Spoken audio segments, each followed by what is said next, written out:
Bonjour à vous. Re-bienvenue sur mon podcast, épisode numéro 3. Vraiment contente de vous retrouver. Alors, si c'est la première fois que vous êtes ici, je m'appelle Nancy.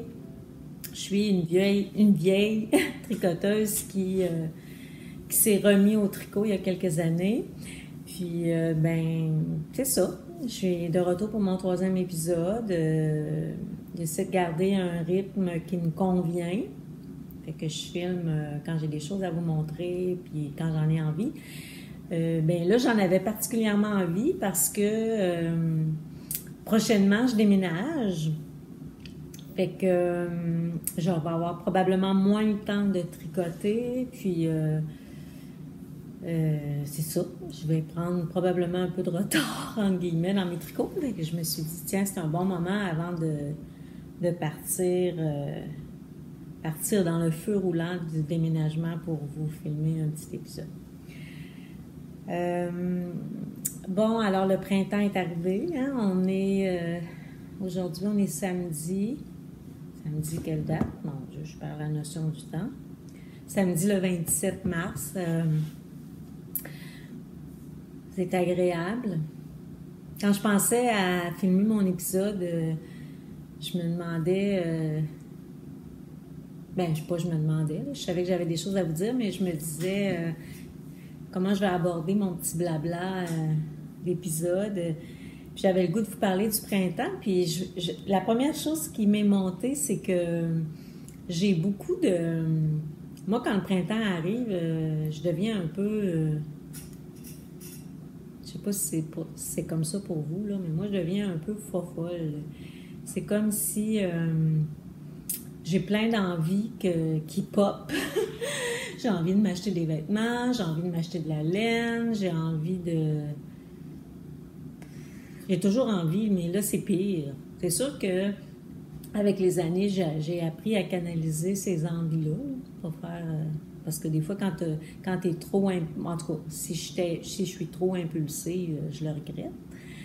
Mais c'est le printemps, je pense, qui me fait ça. Tu sais, l'arrivée de la chaleur, la lumière, les journées qui rallongent, ça, c'est formidable, là, les journées qui rallongent. Hein? Je vous dis des choses que probablement vous aussi, vous remarquez et vous appréciez. Enfin, c'est une belle période de l'année, puis...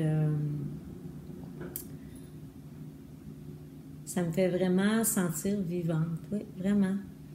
Je suis vivante, mais je sens particulièrement un éveil intérieur qui correspond à ce qui se passe à l'extérieur. C'est vraiment agréable. Bon, c'est ça. Alors aujourd'hui, je vais vous reparler à la fin de l'épisode du printemps parce que mon sujet privilégié d'achat local va un peu concerner l'arrivée du printemps aussi, hein? Et je vous reparle de ça un petit peu plus loin à la fin de mon épisode. OK, alors je vais commencer. Je sens que j'ai beaucoup de choses à vous montrer. Je vais essayer d'être... Je me suis pris les notes pour essayer de ne pas trop faire de coq à l'âne, là, parce que... Puis en même temps, pour pas non plus trop dériver. Alors, oui, je vais commencer avec mes projets terminés. La dernière fois, je pense que j'avais presque terminé, mais pas tout à fait. Là. Il me manquait, je pense que je l'ai terminé le lendemain. J'avais fait la tuque... Ah oui, vous allez voir que Camille Descoteaux va être à l'honneur aujourd'hui. J'avais fait la tuque seigle de Camille Descoteaux dans la laine de bleu poussière taïga.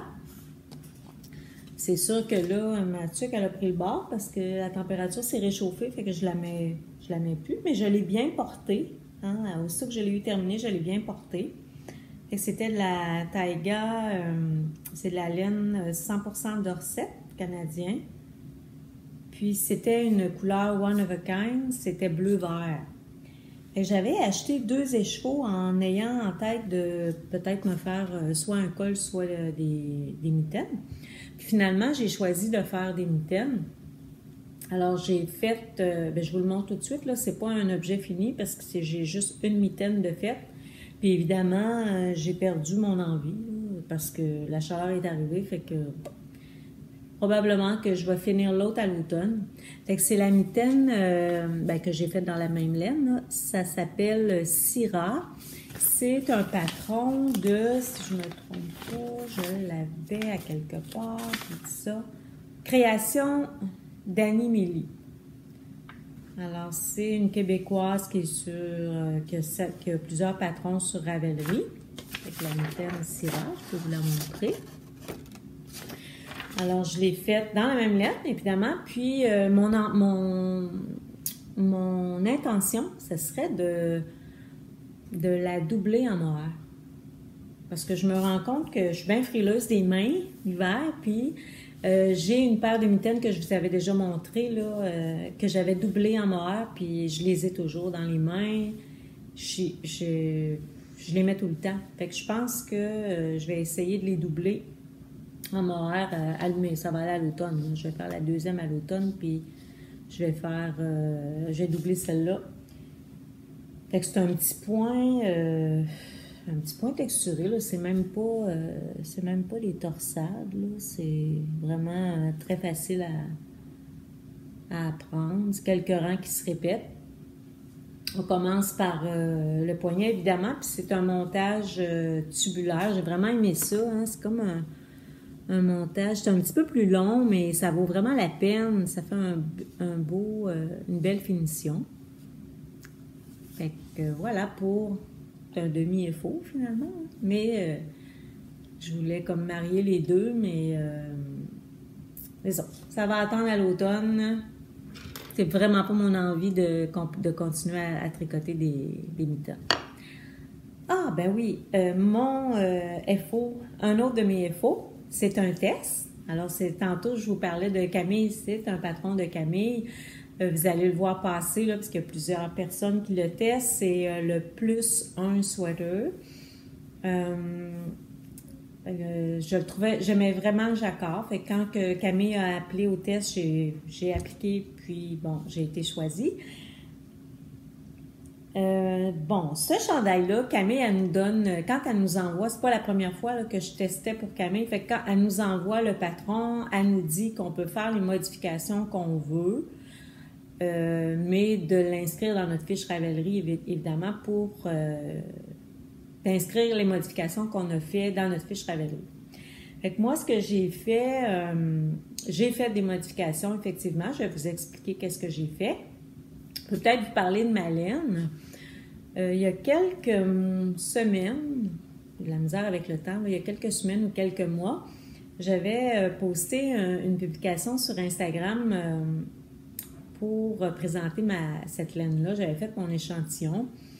Puis, j'avais deux gros écheveaux de cette laine que j'avais aucune idée c'est quoi la composition. C'est sûr que c'est de la laine, mais je peux pas vous dire de la laine de quel mouton. J'avais 2 écheveaux.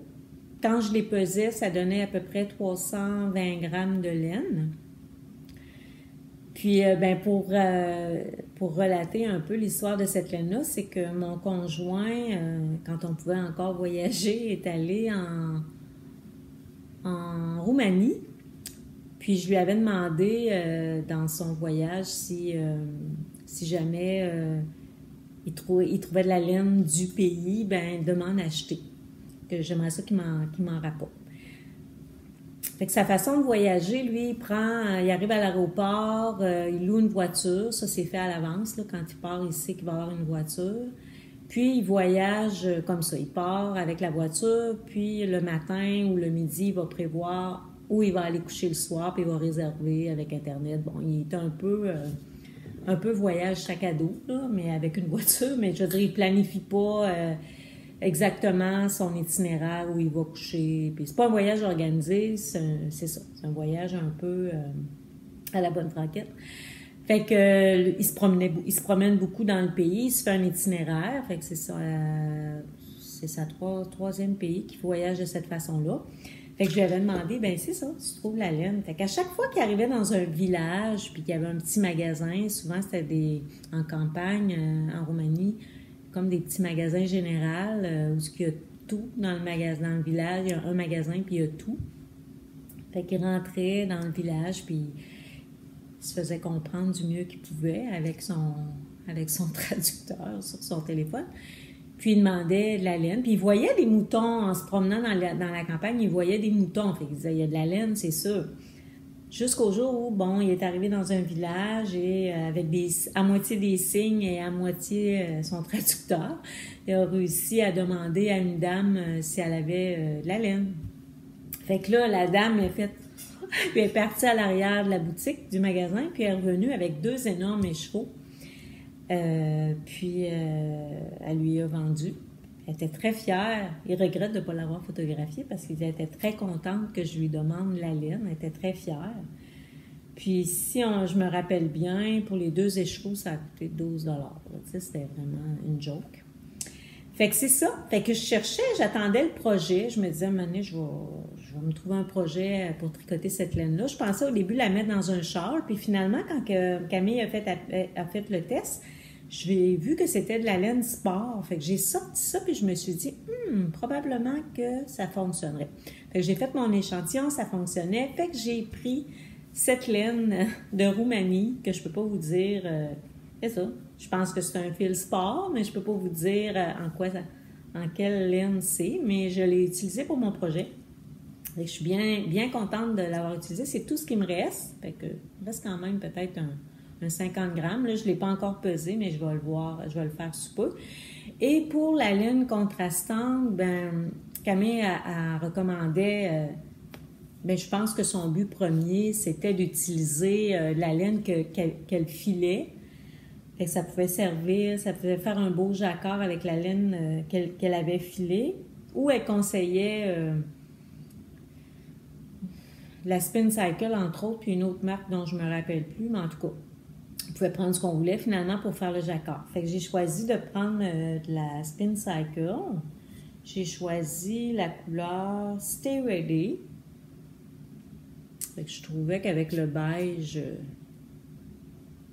ça se mariait bien. Mais de toute façon, j'ai demandé, je l'ai acheté chez Mon Tricot à Sutton, puis j'ai demandé à Lucinda je lui ai envoyé une photo, en fait, de ma laine, puis je lui ai demandé de mixer quelque chose, puis que je voulais que ce soit ton sur ton. Tu sais, je voulais pas que ce soit trop flash. Fait que je suis bien contente du résultat. Puis finalement, j'ai pris pas tout à fait un écheveau. Fait qu'il me reste ça de mon écheveau pour le jacquard, puis il me reste une balle complète. Et je sais pas trop qu'est-ce que je vais faire avec la balle, là, avec l'écheveau de plus. En passant, je pense que si jamais ça vous intéressait d'avoir un écheveau de Spin Cycle pour un projet précis, écrivez-moi. Écrivez-moi en privé, puis peut-être qu'on peut s'arranger parce que je suis pas certaine que je vais vouloir la réutiliser dans un autre projet de jacquard vu que j'ai ce chandail-là. Fait que c'est 200 mètres, 50 grammes, je pense. Il y a 200 mètres de fil qui équivaut à peu près à un sport. Fait que pour revenir au chandail, je l'ai tricoté, j'ai fait la taille 2. Ça pique vraiment pas, là. Je l'ai directement sur ma peau. Puis c'est super confortable, super chaud. Les modifications que j'ai faites, moi, je l'ai fait un tout petit peu plus court que Camille le demandait. Je l'ai raccourci un peu. Puis, j'ai pas fait le jacquard aux manches. Il y avait une répétition. Vous voyez ici, là, il y a comme des losanges. On voit les répétitions de la manche. Il y avait une répétition au niveau des manches. Puis, j'ai décidé de ne pas la faire. Je voulais que ce soit un petit peu plus allégé. Fait que j'ai pas fait la répétition au niveau des manches. Mais vraiment, je l'adore. Je le trouve vraiment beau. Je trouve que c'est un jacquard classique. Là. Je pense pas que je vais me tanner rapidement de ce chandail-là. Je suis bien contente. On avait le patron, je ne sais pas quand est-ce que le design va sortir. Je pense qu'on avait jusqu'au 7 avril pour le test. Fait que je suis vraiment, vraiment contente de ce modèle-là. Encore une fois, je vous l'ai déjà dit, les patrons, je ne sais pas si je vous l'ai déjà dit pour Camille, mais les patrons très clairs, nous accompagnent très bien. C'est sûr qu'on a un groupe sur Ravelry, fait que si on a des questions, on peut s'entraider. Mais C'est assez simple. Vraiment, je pense que pour un premier jacquard, c'est très accessible. Il y a des rangs raccourcis pour creuser l'encolure.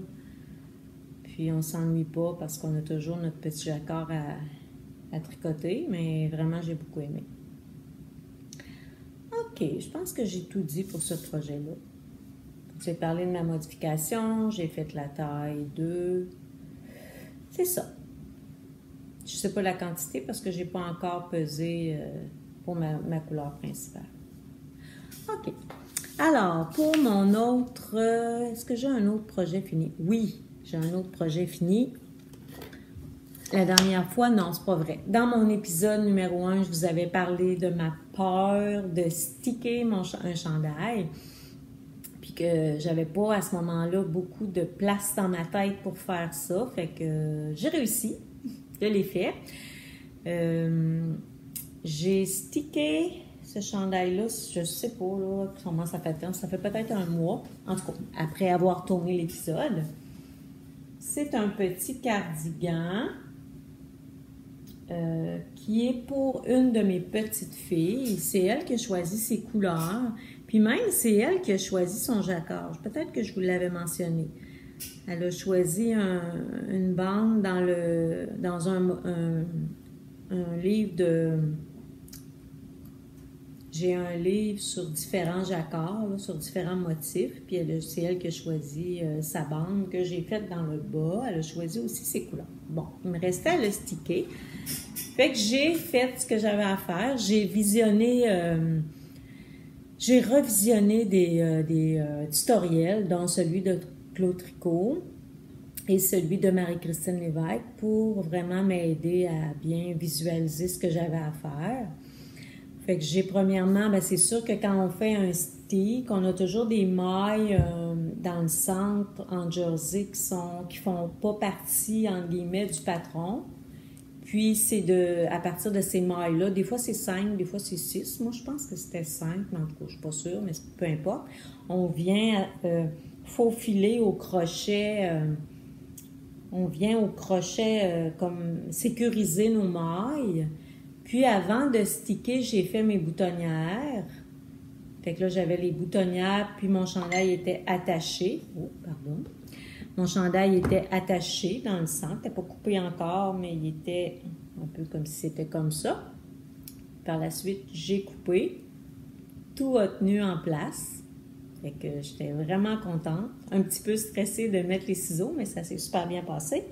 Puis ensuite, je suis allée à la recherche de boutons. J'ai eu un petit peu de difficulté à trouver des boutons. Finalement, j'ai choisi ces petits boutons-là avec des petits chats dessus. Alors, ma petite fille, elle a 7 ans, bientôt 8 ans, puis elle adore les chats. Fait j'ai eu son accord. Elle était très contente de ces boutons. Fait qu'il me reste à aller lui remettre. Pour ce qui est du patron, mais c'était un cours que j'ai fait, que je vous avais parlé avec la maison tricotée, à partir du livre de Tin Can Knits, Strange, je pense qu'on dit Strange Brew, mais j'ai de la misère, j'ai pas un très bon accent anglais. C'est à partir de ce livre-là, vous pouvez faire, si vous le connaissez pas, il y a plusieurs personnes qui le connaissent, mais si vous le connaissez pas, c'est que vous pouvez faire des cardigans ou des chandails de 0 à...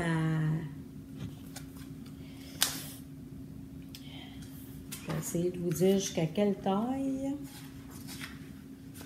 Je vais faire des chandails de 0 à je ne sais pas combien X large. Là. OK. De 0 à 6 mois à 4 X large. Autant chez les hommes que chez les femmes.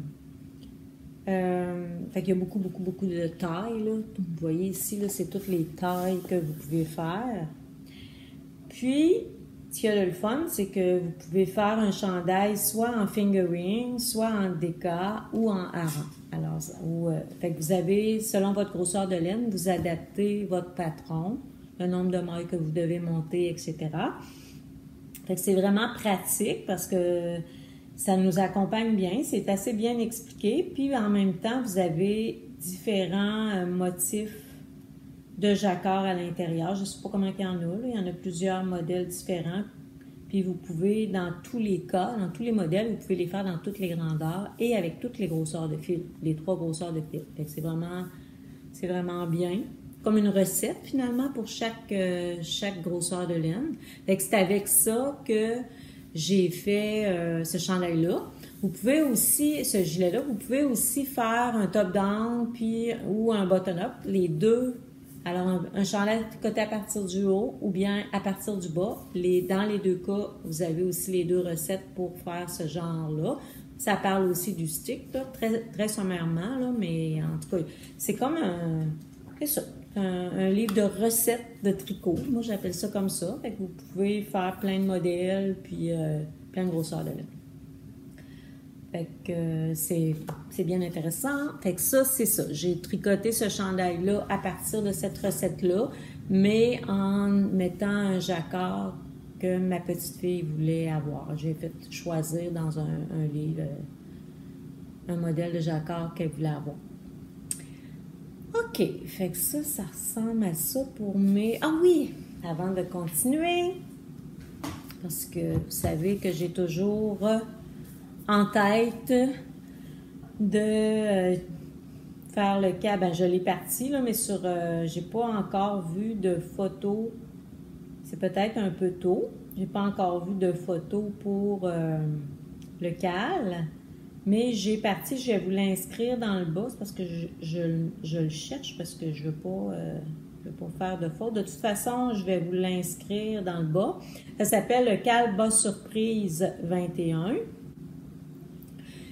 Fait que moi, je continue à faire des bas emballés. Vous savez que on fait des bas emballés et on les met dans une boîte. Si ça vous tente de m'accompagner, je vais vous parler tout à l'heure des prix que je vais avoir pour le cal. Fait que j'ai présentement 2 paires de bas. Celle-là, c'était une paire que j'ai fait en janvier et j'ai ma paire, j'ai marqué mars 2020. J'ai une deuxième paire d'emballés. Puis, comme je vous disais dans un précédent épisode, au mois de décembre, développerai tous mes bas surprises et je vous montrerai ça. Fait que si jamais ça vous intéresse de participer, comme je disais, vous allez avoir à identifier vos projets, votre boîte de bas. Je disais d'avoir au moins 3 paires de bas dans votre boîte avant de vous inscrire. Si vous inscrivez, vous utilisez le hashtag. Puis, j'ai envie de vous montrer ça tout de suite. J'ai déjà 2 prix à remettre. Alors, je vous montre ça. Le premier prix, où est-ce que j'ai mis ça? OK, je reviens, pardon. Le premier prix, c'est un petit sac que j'ai commandé. C'est une compagnie québécoise. Je pense que la designer, la personne qui confectionne les sacs s'appelle Lauriane. C'est une Française, je crois, qui est établie au Québec. Puis elle fait de merveilleux sacs. Alors, j'ai choisi celui-là à remettre en prix. C'est des sacs avec une partie velours, super bien confectionné. À l'intérieur, une belle doublure. Alors, je pense que ce sac-là, vous pouvez faire ce que vous voulez avec, mais je pense que vous pouvez mettre soit votre matériel ou bien encore un écheveau pour une paire de bas. Moi, c'est ce que je fais. Je m'en suis acheté un pour moi. Je vais vous le montrer tout à l'heure. Puis, je suis capable de rentrer mon écheveau pour un écheveau avec mon bas que je suis en train de tricoter. Je vais vous le montrer tantôt. Ça va être un des prix du CAL que je vais faire tirer à la fin de l'année. Puis, le deuxième prix, bon, là, je vous dirais que c'est ma copie, mais la copie que je vais faire tirer, que je vais donner en cadeau à quelqu'un, mais est commandée. Je l'ai commandée cette semaine. Fait que j'ai décidé de vous offrir le livre de Marie-Christine. Fait que si vous hésitiez à l'acheter ou si vous n'avez pas été capable de l'acheter encore, peut-être participer au CAL pour pouvoir le gagner. Vous avez déjà montré les bas, qu'il y avait plusieurs modèles de bas qu'il y a à l'intérieur. J'en ai tricoté quelques-uns. Puis vous l'avez sans doute déjà vu passer. En tout cas, sinon, c'est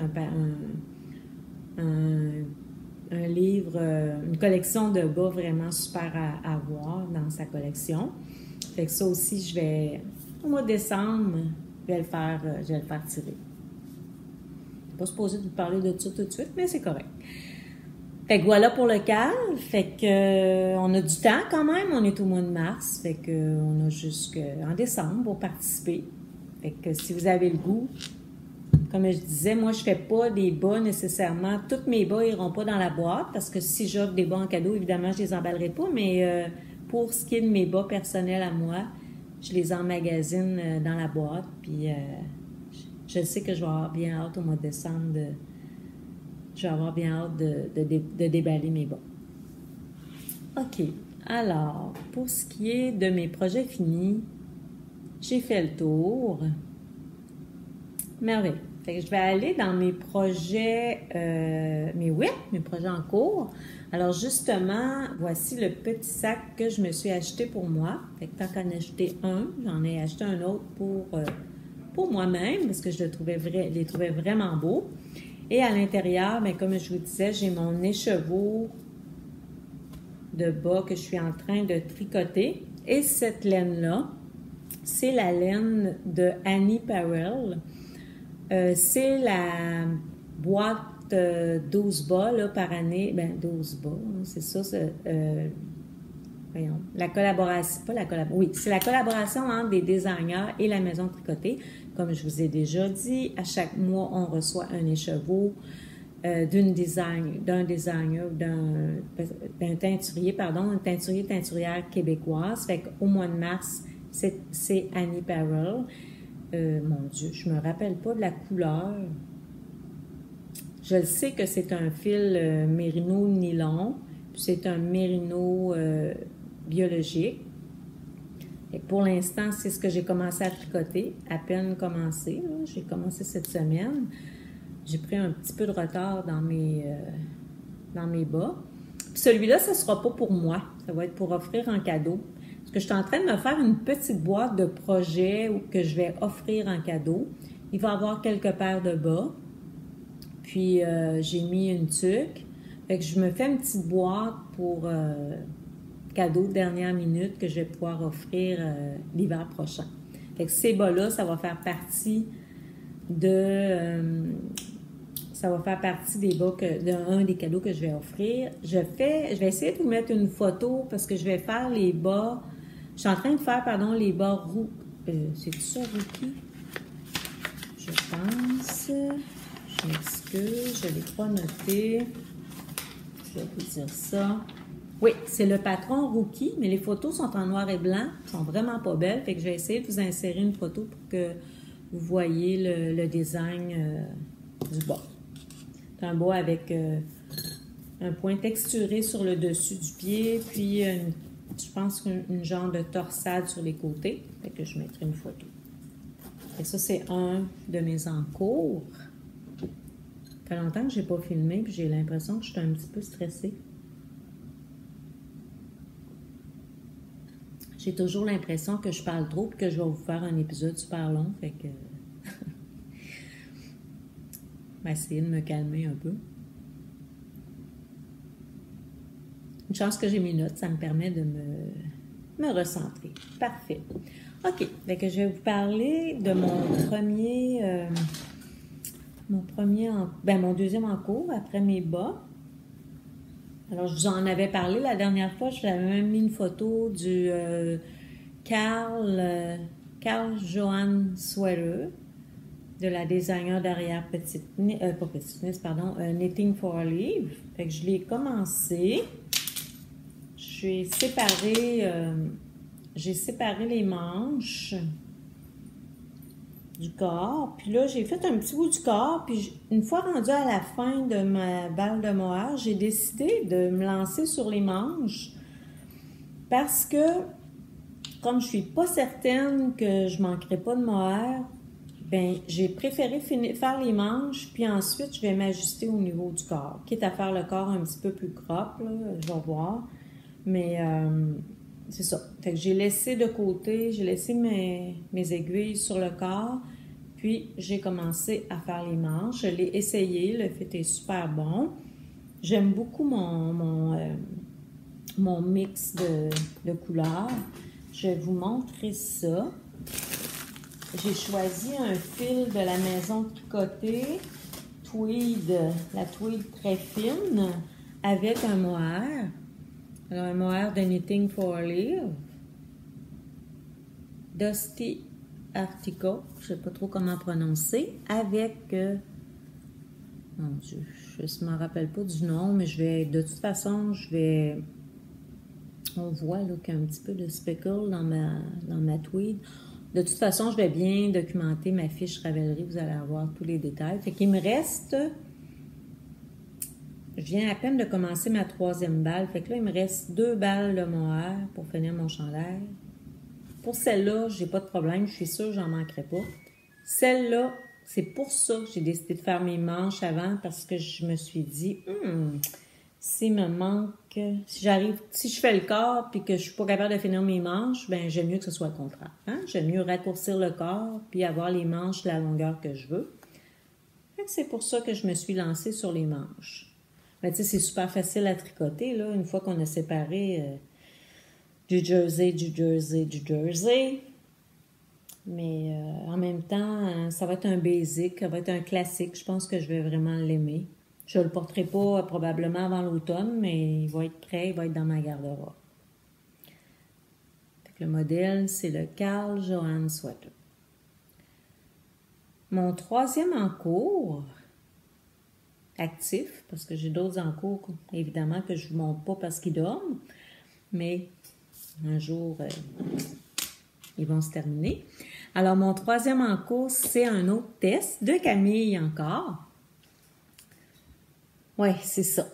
Moi, c'est ça. Hein? Quand que je commence à faire des tests, ben là, c'est ça. Je tasse mon Make 9, puis je fais des tests. Mais c'est correct, je l'avais dit, puis je me mets pas de pression avec ça, puis je m'inspire, point. Puis pour l'instant, je tricote un 2e test.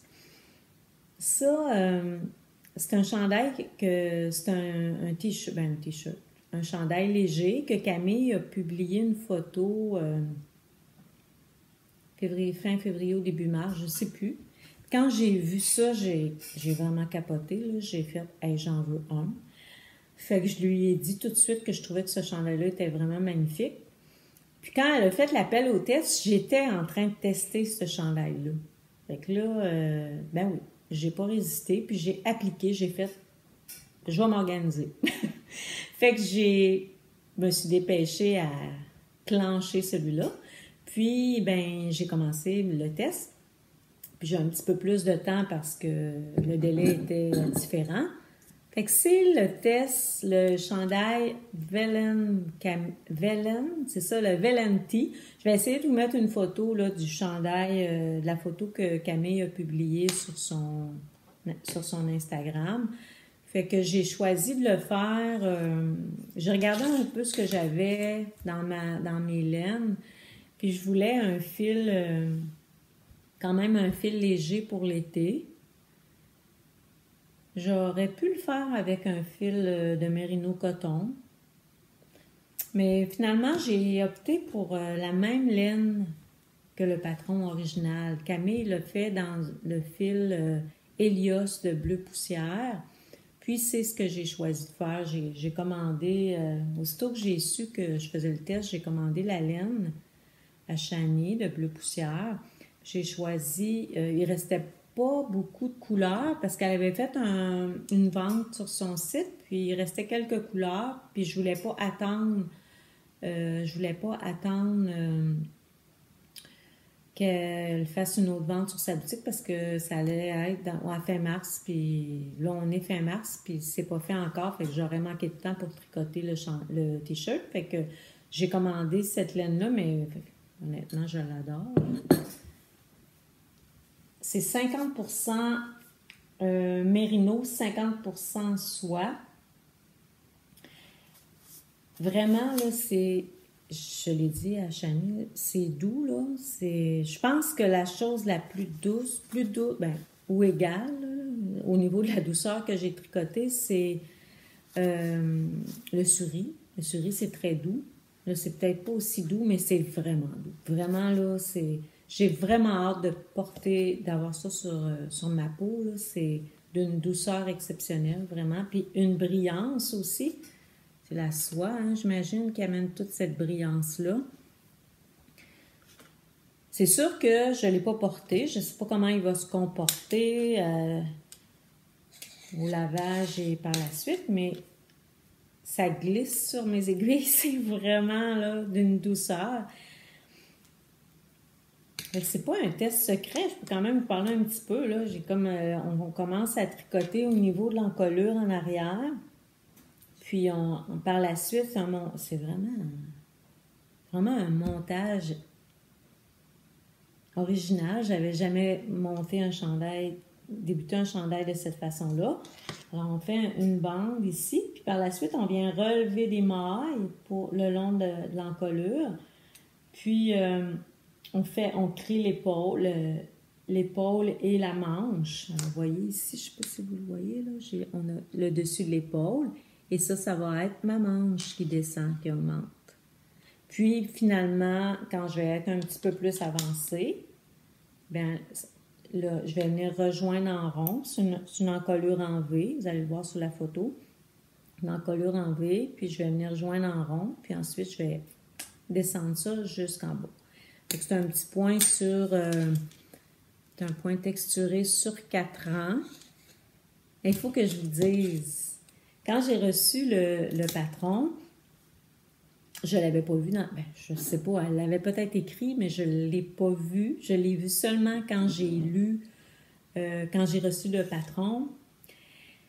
C'était marqué pour tricoteuse intermédiaire avancée.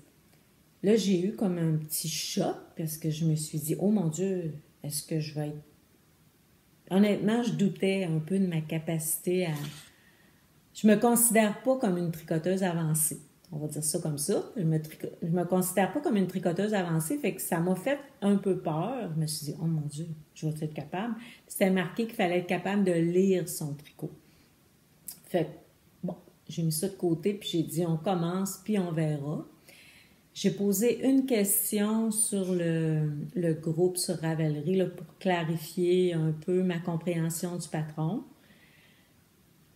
Puis quand je suis arrivée à l'étape où il fallait que je sois capable de lire mon patron, ça s'est super bien passé, c'est super bien expliqué. Camille, elle explique très bien comment faire. Puis je suis partie, puis jusqu'à maintenant, ça va super bien. Fait que j'espère que ça va continuer. Mais je m'attends que ça soit un petit top... Oui, je m'attends que ça soit un petit chandail que je vais adorer porter. Je suis certaine que c'est pas la dernière fois que je tricote ce fil-là, je vous le dis à l'avance. Là.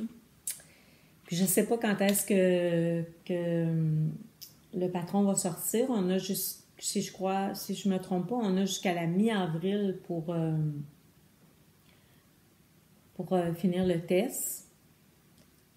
Mais, ouais, ça va vraiment être un beau petit chandail que je vais avoir plaisir à porter. C'est tout pour mon test, le Velen Tea de Camille Déco. Parfait. OK. Fait que je ne vous parle pas vraiment d'autres projets que j'ai en tête parce que je ne sais pas...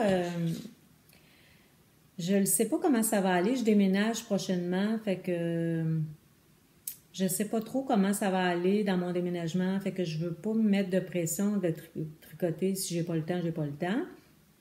Puis au travail aussi, je vais avoir une petite surcharge de travail là, au bureau. On réaménage. Moi, je travaille dans une bibliothèque scolaire. Puis je suis très contente. Là. On réaménage complètement, mais c'est comme un déménagement. Fait que je vis 2 déménagements. Là. Fait que je vais être assez occupée. Fait que le tricot, ça me relaxe. Je vais sûrement tricoter à travers ça, mais je vais peut-être être un petit peu moins active au niveau tricot. Fait que je sais pas comment ça va aller dans mes futurs projets. Mais avant de vous quitter, je vais vous parler encore de trois petites choses. Je vais vous parler de mes achats. Alors, je vous avais montré la laine. J'ai acheté évidemment la laine pour faire le Velenti. Puis, j'ai acheté... j'ai reçu ma laine du mois d'avril de la Maison Tricotée, là, de la collaboration des teinturiers pour les bas à chaque mois. Mais là, j'ai pas vraiment le goût de vous la montrer parce que j'ai peur que quelqu'un qui l'a acheté ne l'ait pas encore reçu. Puis là, je dévoile un peu le punch. Fait que je vous la montrerai pas parce que je me mets à la place de la personne qui l'a pas reçu encore. C'est le fun d'ouvrir un colis puis que tu sais pas qu'est-ce qui t'attend. Fait que je vous la montre pas finalement. Je vous la montrerai peut-être la prochaine fois. Mais par contre, je pourrais vous montrer celle-ci. Il y a un chandail qui me fait de l'œil depuis longtemps. C'est... Oh mon Dieu, c'est encore un... J'ai de la misère avec les... J'ai de la misère avec les patrons.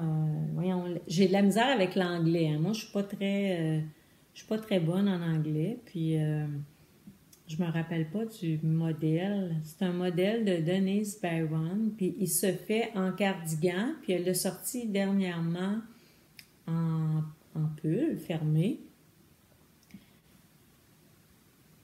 Je vous le mettrai. J'essaierai de vous mettre le nom dans le bas. Mais ça faisait un petit bout de temps que je me cherchais une laine pour tricoter. Je ne sais pas encore si je vais faire le cardigan ou si je vais faire le pull. Mais je me cherchais une laine pour faire ça. Puis quand j'ai vu celle-là, ben j'ai demandé à Paul Urso si ce fil-là pourrait faire pour ce projet-là. Puis elle m'a dit oui. Alors, j'ai acheté la laine, quantité chandail pour faire ce chandail-là, que je trouve plus le nom. Alors, c'est un fil bulky, c'est un gros fil. La couleur est absolument magnifique. Là. Je pense qu'on voit bien la couleur. Ça s'appelle, la couleur, ça s'appelle Longmere. Et c'est un brun... Pas Bourgogne, brun chocolat, mais pas tout à fait. En tout cas, j'aime vraiment cette laine-là. La couleur est magnifique, puis ça rend assez bien. C'est pas Bourgogne, puis c'est pas brun. C'est comme entre les deux. Puis c'est 80% laine d'Orset, 20% nylon. Fait que c'est ça, ce fil-là, il a déjà son projet. Hein? Il est déjà marié à son projet, sauf qu'évidemment, il ne passera pas dans mes prochains projets parce que ça ne me tente pas de tricoter des choses épaisses et d'hiver et chaud. Là. Je vais le tricoter plus à la fin de l'été ou bien cet automne. Je verrai. Fait que j'ai bien hâte de mettre ça sur mes aiguilles. Voilà pour le côté achat. Puis avant de terminer, bien, je vous parlais du printemps au début de l'épisode, du mois de mars. Évidemment, moi je suis quelqu'un qui fait beaucoup beaucoup. Je sais pas si j'en fais beaucoup, je peux pas me comparer, je me compare pas tellement, mais en tout cas, si je me compare à mon entourage, j'en fais quand même plus peut-être que mon entourage, mais mon conjoint et moi, on fait beaucoup de cueillettes de petits fruits l'été. On va aux fraises, aux framboises, aux bleuets, aux cerises. C'est comme un rituel qu'on a à chaque année. On prépare ça, on congèle ça, puis on a des fruits, des petits fruits tout l'hiver. Fait que ça sent... Ben, quand le printemps arrive, moi, ça me rappelle que c'est la saison de l'abondance qui va arriver bientôt. C'est aussi la saison où je prends mon abonnement auprès de ma fermière de famille. Je vous en ai déjà parlé dans les autres épisodes. Puis cette année, ma fermière, elle procède différemment. C'est qu'au lieu de nous présenter des paniers à chaque semaine, on va avoir le choix de ce qu'on met dans notre panier. Fait qu'à chaque semaine, elle va nous soumettre qu'est-ce qu'elle a de près dans ses champs. Puis on va pouvoir choisir qu'est-ce qu'on veut. C'est une nouvelle façon de faire. Fait qu'on paye, dans le fond, on participe on la soutient financièrement pour qu'elle puisse partir ses champs, partir sa serre. On partage, finalement, on partage le risque, entre guillemets, avec elle. Puis, on peut lui donner comme on veut. On peut lui donner 100 $, 200 $, le montant qu'on veut. Mais on va avoir l'équivalent de ça en légumes pendant l'été. Fait que c'est le temps, là. C'est le temps qu'on fait ça, là. Fait qu'on, bientôt, c'est ça. On va lui donner nos sous, puis on va commencer à recevoir nos paniers fin juin, début juillet. Puis des fois, elle a des choses de prêtes à l'avance, mais elle me le dit parce que elle vient me porter quand même mes œufs à chaque semaine à la maison, mes germinations. Fait que je suis déjà en contact avec elle à l'année, je la vois à chaque semaine. Mais l'été, c'est sûr que c'est plus intense parce que c'est l'abondance. J'ai un gros sourire d'en face, mais j'aime tellement ça, là. J'anticipe le plaisir que je vais avoir à recevoir mon premier panier. Vraiment, là, je suis vraiment dans cet état-là. Fait que pour la raison pour laquelle je vous parle de ça, c'est que je voulais attirer votre attention. C'est sûr que là, c'est des livres québécois. Fait que si vous êtes de France, vous m'écoutez, je ne sais pas si ces livres-là sont disponibles chez vous. De toute façon, ils sont adaptés à un contexte québécois, là, à notre saison plutôt courte là, de récolte. Fait que le premier que je voulais vous présenter, c'est Manger local. J'ai découvert ça par hasard, là, pas par hasard, parce que je fais souvent des recherches là-dessus, mais je suis tombée là-dessus dernièrement, puis c'est un livre, je pense, qui a été publié en 2020. Oui, c'est ça, 2020. Puis c'est fait par Julie Aubé, c'est aux Éditions de l'Homme. Vous mettrez la référence là, en dessous dans la barre de défilement, là, en dessous de la vidéo. Ce livre-là, je le trouve vraiment super pour deux choses. Bien, premièrement, que vous soyez une adepte des paniers bio ou de l'achat local ou pas, ça n'a pas d'importance parce que vous allez trouver votre compte. Moi, c'est sûr qu'il y a beaucoup de choses que je connaissais dans ce livre-là parce que je fais déjà, il y a beaucoup de trucs et astuces que j'applique déjà, mais à chaque fois, il y a toujours des choses qu'on apprend. Ce que j'aime de ce livre-là, c'est elle a bâti son livre mois par mois. Ça s'appelle « Manger local, recettes et techniques de conservation pour suivre le rythme des saisons ». Fait qu'elle commence au début en nous disant, ben si vous pensez vous approvisionner auprès d'un fermier local, ben c'est le temps là, de commencer à chercher votre fermier. Votre ferme. Fait que ça, moi, c'est déjà fait, évidemment. Puis après ça, elle nous passe en revue de mai à novembre, je crois, si je me trompe pas, là, je suis rendue au mois de juillet, hein, de mai à octobre.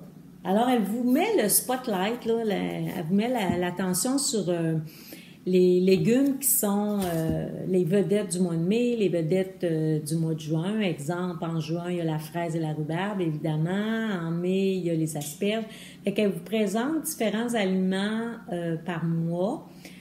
Il y a plusieurs recettes, plusieurs façons de les apprêter et de les conserver aussi. Puis elle vous donne toutes sortes de bonnes raisons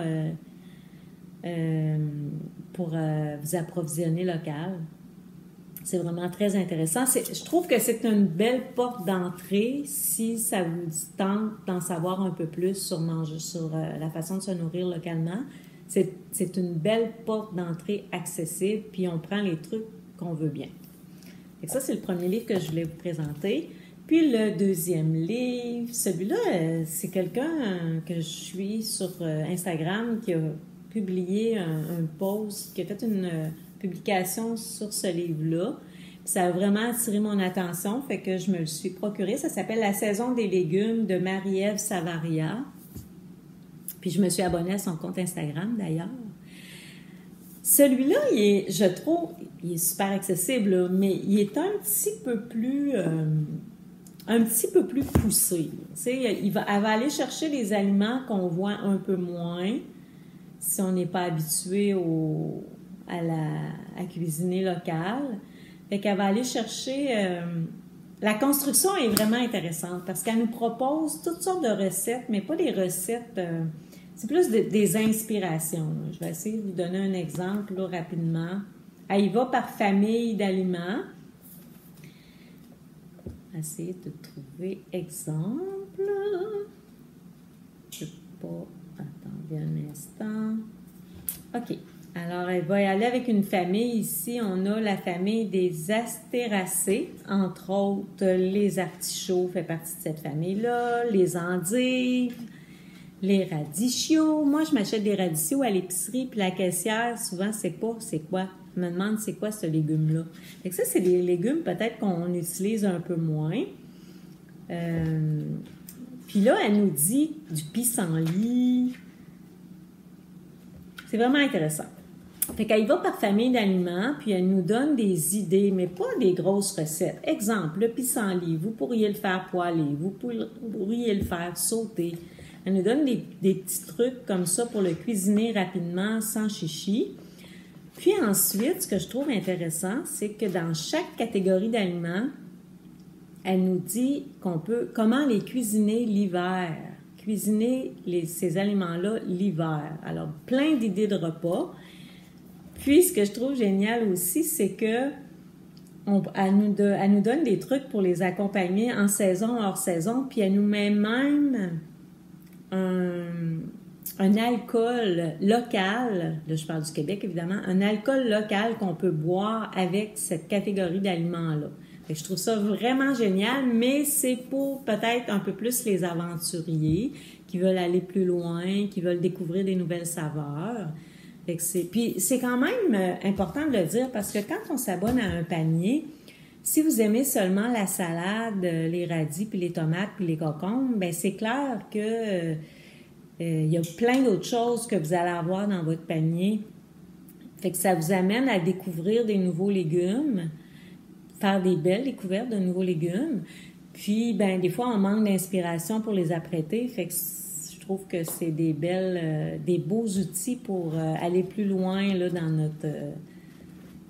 notre découverte des nouveaux, pas nouveaux, mais des aliments qu'on est moins habitué de voir sur les tablettes à l'épicerie, qu'on est moins habitué de consommer. Fait que ça m'excite parce que, bon, c'est ça, on s'en va là-dedans, là, on s'en va dans la saison des produits locaux, des produits frais, fait que c'est une belle période. Vraiment, là, je trouve que le meilleur est à venir.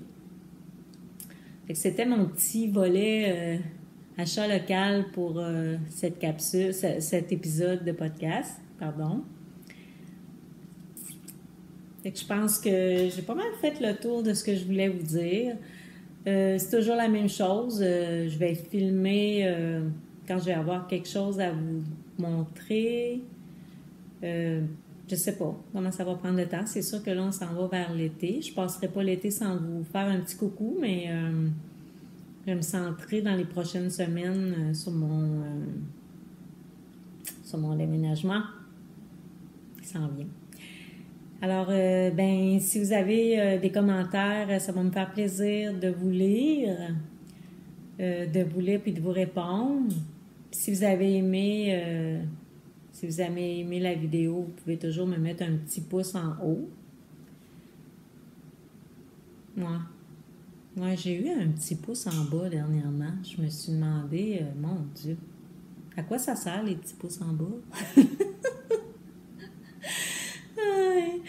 J'ai l'impression, je me dis, si vous êtes ici, si vous m'écoutez, c'est parce que vous avez envie de m'écouter. Si vous n'avez pas envie de m'écouter, vous pouvez toujours écouter autre chose. Il y a tellement de choses à voir et à écouter. J'ai trouvé ça curieux d'avoir un petit pouce en bas. Mon contenu n'a pas intéressé la personne. C'est correct, mais... c'est ça. Enfin, bref. Si vous avez aimé, un petit pouce en haut. Puis si vous n'avez pas aimé, ben laissez faire le petit pouce en bas. Fait que je vous souhaite un beau début de printemps. Je vais sûrement essayer de filmer avant l'été, là, c'est sûr. Puis, en attendant, vous pourrez me suivre sur Instagram. Je vais mettre dans le bas, je vais mettre mes liens là, pour ma page Ravellerie et pour Instagram. Si jamais vous avez des questions, n'hésitez pas à communiquer. Comme je vous dis, j'aime bien ça répondre. Puis des fois, peut-être que dans le feu de l'action, je parle puis j'oublie de donner des indications concernant mes projets. Fait que gênez-vous pas là, de me questionner par rapport à ça. Et je vous dis, à bientôt!